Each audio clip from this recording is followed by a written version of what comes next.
ఆంధ్రప్రదేశ్ రాజకీయాల్లో IT social media వేదికగా సాగుతున్న షాడో వార్ ఇప్పుడు సరికొత్త మలుపు తిరిగింది. కూటమి ప్రభుత్వంపై, ముఖ్యంగా డిప్యూటీ సీఎం పవన్పై నిరంతరం యూట్యూబ్ వేదికగా తీవ్ర విమర్శలు గుప్పిస్తూ వైసీపీ ఎకోసిస్టంలో కీలక పాత్ర పోషిస్తున్నట్లు ప్రచారం పొందిన యూట్యూబ్ జర్నలిస్ట్ ప్రశ్న రావణ్ వ్యవహారంపై ఆ పార్టీ అకస్మాత్తుగా చేతులెత్తేసింది. వైసీపీ సీనియర్ నేత, మాజీ మంత్రి పెద్దిరెడ్డి రామచంద్రారెడ్డి మీడియాతో మాట్లాడుతూ ప్రశ్న రావణ్ అనే వ్యక్తికి తమ పార్టీకి ఎలాంటి సంబంధం లేదని ప్రకటించేశారు.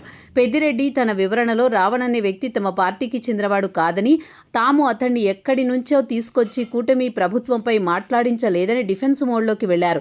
సదరు వ్యక్తి కేవలం పవన్ను, ఆయన విధానాలను మాత్రమే ప్రశ్నించాడని, దానికి తమకు ముడిపెట్టడం సరికాదని చెప్పుకొచ్చారు. అయితే నిన్నటి వరకు తమ అనుకూల సోషల్ మీడియా నెట్వర్క్లో రావణ్ వీడియోలు విపరీతంగా షేర్ చేస్తూ ఓ రేంజ్లో ఓనర్షిప్ తీసుకున్న వైసీపీ నేతలు ఇప్పుడు ఇంతలా ప్లేట్ ఫిరాయించడం వెనుక బలమైన కారణాలున్నాయని భావిస్తున్నారు.